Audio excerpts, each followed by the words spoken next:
I performed my first Umrah as a 17-year-old. It was truly the most special journey of my life. It all started in Ramadan 2026 जब मेरे parents मुझे मेरे लंबे बाल काटने के लिए बहुत इंसिस्ट कर रहे थे एंड मैं ऐसे ही बोलता था मैं उम्रा पे जाके बाल काटूंगा and I didn't mean it was just an excuse to ignore them but दिल में वो ख्वाहिश थी कि काश जो मैं बोल रहा हूँ वो किसी न किसी तरीके से सच हो जाए but it seemed impossible to me because of some personal reasons but फिर एक दिन it was a Friday and my father met this guy in the मस्जिद मेरे अबू जी की एक खूबसूरत आदत है कि वो छोटी से छोटी चीज भी नोटिस करते हैं इसीलिए जब मैंने कुछ दिन पहले घर में उम्रा की बात की थी तो उनके जहन में रह गया था कि he wants to go there तो अबू जी ने इस बंदे को बोला था कि आपका बैच कब जा रहा है तो उन्होंने कहा अगले हफ्ते मतलब उस दिन से सिर्फ 10 दिन बाद तो उस शाम अबूजी ने उनको मेरे सामने कॉल किया और बोला ठीक है इम्तियाज साहब कल आपको उज़ैर अपना पासपोर्ट और पेमेंट भेज देगा जब मैंने ये बात सुनी I was shocked I was like ये कैसे पॉसिबल हो सकता है उस रात मैं बिल्कुल नहीं सो पाया आई वॉज सो एक्साइटेड कि मेरी नींदें ही उड़ गई तो इवेंचुअली वो दिन भी गुजर गए and it was finally 10th of March 2026 तो सुबह फजर पढ़ के I left my house and we reach Srinagar airport and via Mumbai the next day we finally reach Medina and when I stepped outside the airport and we started moving towards our hotel in the bus tears ran down my face and मेरे जहन में बस एक ही ख्याल आ रहा था कि मैंने ऐसा क्या किया है to deserve all this to step on the land of prophet peace be upon him. Anyways, then we reached our hotel and सहरी वगैरह करके it was finally time for our first salah in Masjid Nabawi. Guys अभी हम कहाँ जा रहे हैं? अभी हम जा रहे हैं मस्जिद नबवी। And सुभान अल्लाह ये एक ऐसी फीलिंग है ना जो वर्ड्स में बिल्कुल बयान नहीं की जा सकती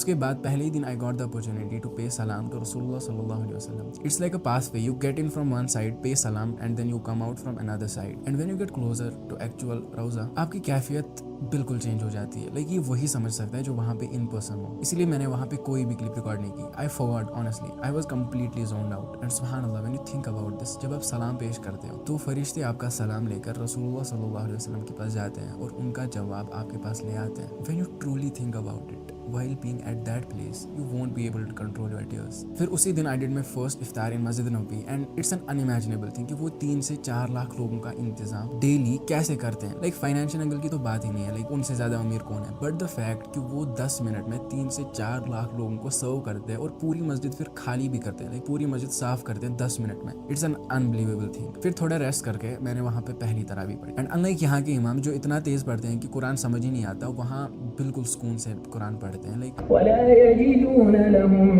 मिन दूनिल्लाहि वलिय्यन वला नसीरा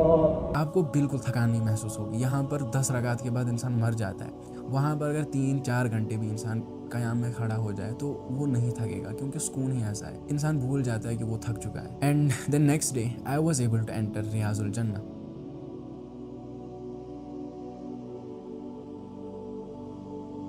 फिर शाम को I explore the rooftop of मस्जिद नबवी एंड वहीं इफ्तार किया and the next day we had to leave Medina for our first उम्रा लब्बैक अल्लाहुम्मा लब्बैक लब्बैक ला शरीक लक लब्बैक no let's talk about the feeling जब आप काबा को पहली बार देखते हो देखो आपने 1000 दुआज अपने दिमाग में रखे होंगे कि मुझे ये भी मांगना है मुझे सेहत भी मांगनी है मुझे पैसे भी मांगना है मुझे ये भी मांगना है वो भी मांगना है but when you look at the Kaaba for the first time I froze completely सारे दुआ भूल गए and I only wanted one thing that's forgiveness like all the selfish needs all the selfish दुआज you forget them you don't like you are like I don't need any of these I just want forgiveness and then it was finally time to shave my head देखो मैंने जाने से पहले ये सोच के रखा था कि मैं गंजा नहीं करूँगा मैं थोड़ा सा कसर करूँगा जो बिल्कुल जायज़ है बट कंपैरेटिवली उसके रिवॉर्ड्स कम मिलते हैं हलक से but when you are there तो आपके लिए और कुछ मैटर नहीं करता you just want like you think कि मैं क्यों रखूँ बाल सो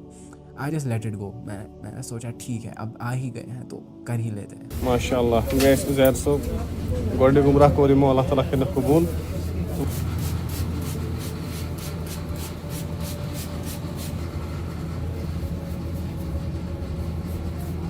एंड हलक के बाद आर फर्स्ट उम्रा वाज कंप्लीटेड एंड फिर हम मदीना वापस चले गए because we wanted to spend the last 10 days of Ramzan in Medina. So for the next couple of days हमने खास कुछ नहीं किया। हम ज़ोहर के टाइम पे मस्जिद नबी में जाते थे, वहीं पे बैठते थे, शाम तक इफ्तार भी वहीं करते थे, तरावी पढ़ के हम निकलते थे। उसके बाद तरावी के बाद हम थोड़ा सा एक्सप्लोर करते थे मदीना को, रेस्टोरेंट्स पे गए, शॉपिंग गए एंड लाइब्रेरी को एक्सप्लोर किया एंड ऑल्सो एक दिन we met Uwais Yaqoob as well and उनके साथ हमने इफ्तार भी किया। And a day before leaving Medina I went to some historic places जो मदीना के इर्द गिर्द हैं। पहले हम जंग ओहद जहाँ पे हुआ था उस जगह पे गए, वहाँ पे उन असहाब शुहदा का मकबरा भी है तो वो देखा, वहाँ पे मस्जिद भी बनी है वो देखी एंड वहाँ पे कुछ गार है, एक कुछ केव्स है उस ओहद के पहाड़ में, वो एक्सप्लोर किए थोड़े से। उसके बाद वी वेंट टू मस्जिद क़िबलतैन एंड सुभानअल्लाह इसकी स्टोरी भी थोड़ी सी इंटरेस्टिंग है। जब रसूलुल्लाह सल्लल्लाहु अलैहि वसल्लम मदीना में थे तो वो चाह रहे थे कि मैं मक्का की तरफ नमाज़ पढ़ूं क्योंकि उससे पहले क़िबला फ़लस्तीन की तरफ था। फिर फाइनली जब अल्लाह ताला ने क़िबला को चेंज किया फ़लस्तीन से मक्का की तरफ, तो जिन्होंने रसूलुल्लाह सल्लल्लाहु अलैहि वसल्लम के साथ नमाज़ पढ़ी उन्होंने काबा की तरफ पढ़ी, बट जो इस मस्जिद क़िबलतैन में सहाबा नमाज़ पढ़ रहे थे उनको पता नहीं था। तो जब बाकी असहाब जिन्होंने नबी पाक सल्लल्लाहु अलैहि वसल्लम के साथ नमाज़ पढ़ी थी वो इस मस्जिद क़िबलतैन से गुजरे तो इन्होंने उन सहाबा को कहा जो इसमें नमाज़ पढ़ रहे थे कि क़िबला चेंज हुआ है, तो इन्होंने नमाज में ही अपना क़िबला 180 डिग्री चेंज किया। तो इसीलिए इस मस्जिद का नाम ही मस्जिद क़िबलतैन है, दो किबले वाली मस्जिद, क्योंकि इसमें एक नमाज दो किबलों की तरफ एट अ टाइम पढ़ी जा चुकी है। तो इट्स अ वेरी ब्यूटीफुल मस्जिद। फिर उसके बाद हम गए मस्जिद क़ुबा, ये मदीना की पहली मस्जिद है एंड यहाँ पर भी एक इम्पॉर्टेंट चीज़ है कि रसूलुल्लाह सल्लल्लाहु अलैहि वसल्लम ने फरमाया जो घर से वज़ू करके यहाँ पे आके 2 रकात पढ़ेगा उसको एक उम्रा का सवाब मिलेगा। तो you can understand the importance of this मस्जिद as well. It was a last day in Medina. फिर हम होटल में गए, थोड़ा सा रेस्ट वगैरह किया एंड अगले दिन ईद थी। उसके बाद हम थोड़ा सा प्रिपेयर हो गए ईद के लिए एंड हम रात में ही मस्जिद में चले गए क्योंकि अगर थोड़ा सा लेट करते इवन 2 बजे भी अगर हम जाते तो हमें मस्जिद में जगह नहीं मिलती। It was very difficult for us to get place to pray inside मस्जिद क्योंकि वो फुल हो जाती। ईद के दिन वहाँ पे सड़कों पे सफ़े लगते हैं। तो हम 12 बजे मस्जिद में चले गए। दोस्तों वनकस मकु बैकअप मन पकान मस्जिद नबी कुन काले 3 बजे 12 द्राए नमाज खतर रेडी वनकस पगह इंशाल्लाह फिट चेक तो एज द इमाम थोड़ा गसान मज गड़बड़ तो बैकअप मन काले तो तुम फरमाइयो क्या। अस्सलामु अलैकुम व रहमतुल्लाहि व बरकातुहू तक़ब्बलल्लाहु मिन्ना व मिनकुम सालिहुल अमाल। उसके बाद फजर पढ़ के एंड ईद नमाज़ पढ़ के हम वहाँ से निकले। उसके बाद हम सोए, थोड़ा सा रेस्ट किया। उसके बाद जुमा पढ़ के हम निकल गए मक्का की ओर। Like we finally left Medina on the first day of Eid. But एक चीज़ मैंने रियलाइज़ की कि जितने दिन मैं मदीना में रहा, मदीना में थोड़ा सा अलग टाइप का सुकून है, लाइक जो मक्का में नहीं है। मक्का में भी सुकून है नो डाउट, बट जो पीस, जो कामनेस आपको मदीना में मिलेगी वो मक्का में थोड़ा सा रशी टाइप का माहौल होता है। यहाँ से भी लोग चिल्ला रहे होते हैं, यहाँ से भी लोग चिल्ला रहे होते हैं, बट मदीना में वो बिल्कुल पीसफुल माहौल है। एंड मदीना में जितने भी दिन हमने गुजारे वो फील हुए कि हाँ हमने 10 दिन मदीना में गुजारे एंड मक्का में हमने 8 दिन गुजारे and I still don't know कि वो 8 दिन कहाँ चले गए। मुझे लगता है अभी भी मुझे लगता है कि हम पहले दिन गए, हमने उम्रा 1-2 किया और हम निकल गए। 8 दिन हम वहाँ रहे एंड हमने ताइफ भी विज़िट किया, मिना भी गए, अरफात भी गए, मुज़दलिफ़ा भी गए एंड लोकल जो वहाँ पे ज़ियारत है वो भी विज़िट किए। So today we are at Gare Hira, Mount Hira, and we have to trek all the way from here and from there, and we have to reach that place, I guess, or this one. But जो feeling थी ना Medina में रहने की वो मुझे मक्का में नहीं आई। हाँ, मक्का में लाइक दुनिया में सिर्फ एक ही जगह है जहाँ एक पर्टिकुलर इबादत हो सकती है, वो है तवाफ़। वो सिर्फ मक्का में हो सकती है एंड मक्का में नमाज़ पढ़ने का अजर